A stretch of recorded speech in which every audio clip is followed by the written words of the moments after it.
Detachment. What is detachment? कैसे करें detachment और क्यों करें डिटैचमेंट? जब हमें वो चीज़ चाहिए तो डिटैचमेंट की चिंता ही क्यों है? सो आपको पता है कि सबसे खतरनाक टाइप का इंसान कौन सा होता है? जो लोग गुस्से करते हैं वो लोग? नहीं, जिन लोगों को फ़र्क नहीं पड़ता है वो होता है सबसे खतरनाक इंसान।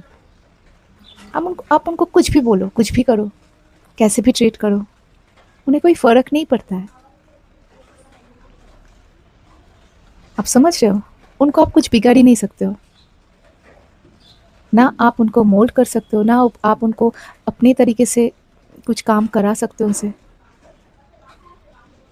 तो ये होता है डिटैचमेंट, जो इमोशनली डिपेंडेंट नहीं रहता है, जो इमोशनली स्ट्रांग बन जाता है।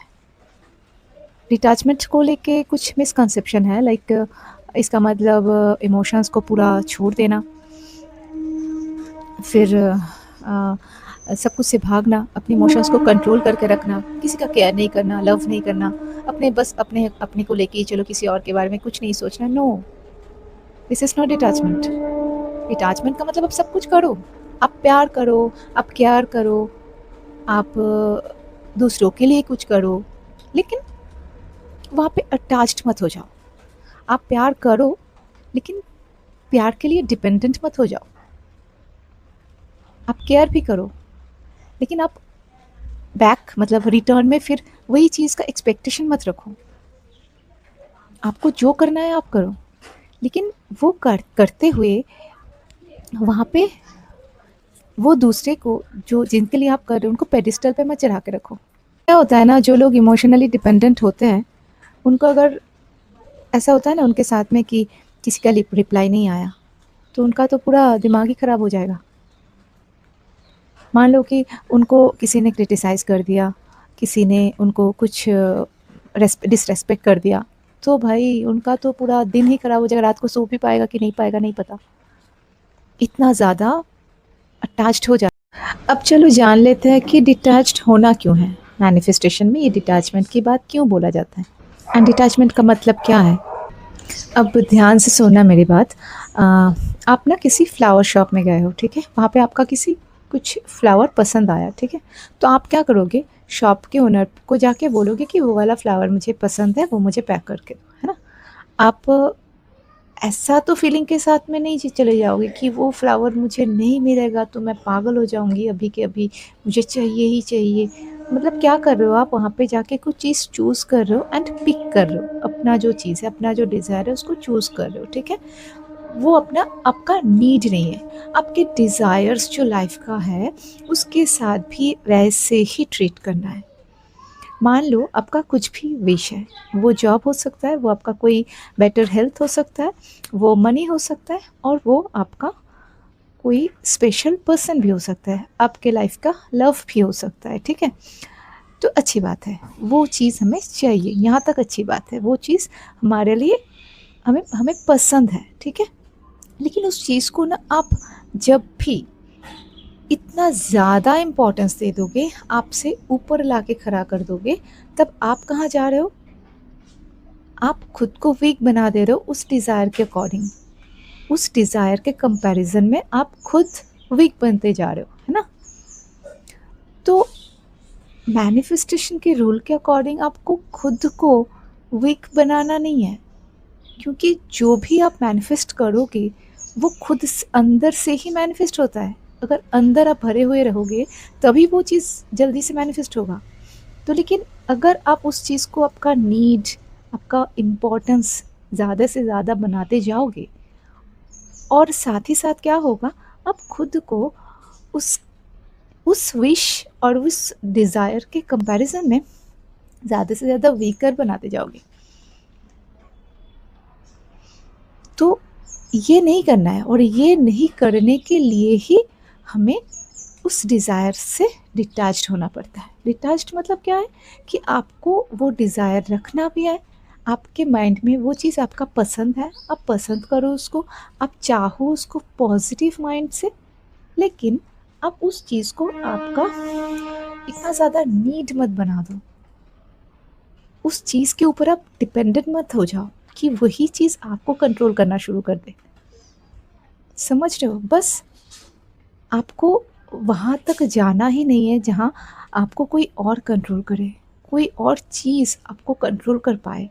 अगर कंट्रोल कर पा रहा है मतलब किसी और चीज़ नहीं मिलने पर, या आप दुखी हो रहे हो, मिलने पर आप बहुत ज़्यादा खुश हो रहे हो, ये हो रहा है मतलब आपको वह चीज़ कंट्रोल कर रहा है, मतलब आपने उसको पावर दे दिया है। तो खुद का पावर किसी और को या किसी और चीज़ पे हमें देना नहीं है। यही होता है डिटैचमेंट।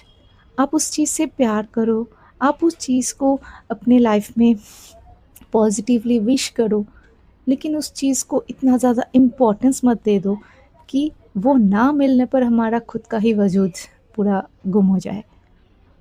अब जब प्यार करना शुरू करते हो, बहुत अच्छा-अच्छा चलता है सब कुछ, है ना? चलता है कि नहीं चलता है? बहुत अच्छा चलता है। अब 2-3 महीने बाद से या किसी का 1 साल के बाद से थोड़ा-थोड़ा कुछ उसी इंसान में जो आपको दीप्ता लगती थी, बहुत सारी खामियाँ निकल के आते हैं। लगता है कि उनका प्यार कम होता जा रहा है। ये सब कुछ क्यों होता है पता है? ये वो इंसान आपके लिए कुछ कम कर दिए ऐसा नहीं है। आपने जैसे पहले खुद को देखती थी, जैसे पहले खुद का केयर करती थी, जैसे पहले खुद को सबसे पहले रखती थी, अब नोटिस करके देखना, वहाँ पे आप धीरे-धीरे वो डिज़ायर्ड पर्सन को लाते गए हो। अपना अपनी खुशी की जो चाबी होती है ना, वो उस पर दे दिए, उसको दे दिया हो। अभी वो कंट्रोल करना शुरू कर दिया आपकी खुशी को। वो अगर मैसेज करेगा, आपको खुशी मिलेगा। वो अगर आपसे कुछ अच्छा बात करेगा, तो आपको खुशी मिलेगा। मतलब आपको खुश होने के लिए उस पर डिपेंड करना पड़ रहा है। तो वही बस नहीं करना है। क्यों करना है बताओ? आप पहले भी खुश थे ना, जब इस रिलेशनशिप में आप नहीं आए थे, तब भी आप खुश थे। तो बस इसी को समझना है कि आप जिससे प्यार कर रहे हो, आप किसी से प्यार कर रहे हो, ठीक है? खुशी-खुशी आप प्यार करो, वो भी आपसे प्यार कर रहा है, उस प्यार को भी आप खुशी-खुशी लो। मतलब उसको बस पेडेस्टल पे मत चढ़ा के रखो कि आप मुझे प्यार करोगे तो ही मैं ज़्यादा खुश हो जाऊँगी, आप मुझसे थोड़ा भी कभी रूठ जाओगे या कुछ भी, मतलब हो सकता है कि वो आप उनका कोई इंटेंशन ही नहीं है आपके साथ में वो करने का, वैसा कुछ खराब बिहेव करने का। हो सकता है वो अपने ही काम में कहीं पे उलझे हुए थे, ठीक है? तो उसको वो कंट्रोल मत दो कि उनके कुछ बोलने से आपका पूरा मूड ख़राब हो जाता है, ठीक है ना? मनी के साथ भी यही है। आप मान लो कुछ अमाउंट को आप अपनी लाइफ में मैनिफेस्ट करना चाह रहे हो। आप चाह रहे हो कि इतना सा अमाउंट मेरे बैंक में आ जाए, हमें चाहिए ये चीज़, लेकिन उस मनी पे आप इतना ज़्यादा डिपेंडेंट मत हो जाओ कि वो अगर नहीं मिलेगा तो अभी जो मिल रहा है उस पर भी मेरा पूरा उस पर भी मेरा भरोसा टूट जाएगा, मेरा पूरा फ़ोकस उसी पे चला जाएगा कि वो अगर मिलेगा तभी मुझे सब कुछ होगा, तभी मैं सब कुछ कर पाऊँगी, और अगर नहीं मिलेगा तो मेरा लाइफ़ बर्बाद हो जाएगा। ऐसा नहीं सोचना है। सब चीज़ पे बस इसीलिए डिटैचमेंट की ज़रूरत होती है कि आप कुछ भी डिज़ायर रखो, आपको जो मर्ज़ी करो, खुशी-खुशी करो, पॉज़िटिवली करो, लेकिन अपना जो सबकॉन्शियस माइंड है, आपका जो सेल्फ वर्थ है, उसको किसी और डिज़ायर के अकॉर्डिंग वीकर मत बनाओ। और देखो कितना ज़्यादा आपका डिज़ायर आपके लिए मैनिफेस्ट होता है। क्योंकि जब भी आप खुश रहते हो, जब भी आप पॉज़िटिव रहते हो, कुछ डिज़ायर के लिए, डिज़ायर तो है वो मेरे लिए, हमें वो चाहिए, लेकिन वो नहीं मिलेगा तब भी मुझे कोई फ़र्क नहीं है। बस इस वाइब पे अगर आप रहना सीख जाते हो, तो देखो क्या होता है आपके साथ में, देखो। क्योंकि देखो आपके साथ अगर वो आता है तब भी अच्छा है, नहीं आता है तब भी आप फाइन हो। तो ये होता है मतलब बेस्ट आइडेंटिटी शिफ्ट। किसी का हिम्मत नहीं होगा, किसी का मतलब कोई आपको आपके इमोशंस को ख़राब नहीं कर पाएगा, क्योंकि आपका इमोशंस कैसा होगा वो आप पे डिपेंड करेगा। हाँ, आपको अच्छा नहीं लग रहा है, आप खुद के लिए खुद को ही अच्छा नहीं लग रहा है, आपका मूड ऑफ हो जा रहा है, आपको थोड़ी देर ऐसे ही उदास होके बैठना है, बैठो। लेकिन उसका रीज़न कोई और नहीं होना चाहिए। सो ट्राई करो, detachment is very nice thing. अगर एक बार उसको एक्वायर कर सकते हो, सीख सकते हो, समझ सकते हो, nice, life is nice. Happy manifesting, thank you so much. अगर आपने मेरी वीडियो देखी हो, अगर आपको थोड़ा-सा भी अच्छा लगता है, थोड़ा-सा इन्फॉर्मेटिव लगता है कुछ भी, don't forget to like, comment and subscribe my channel. Thank you so much.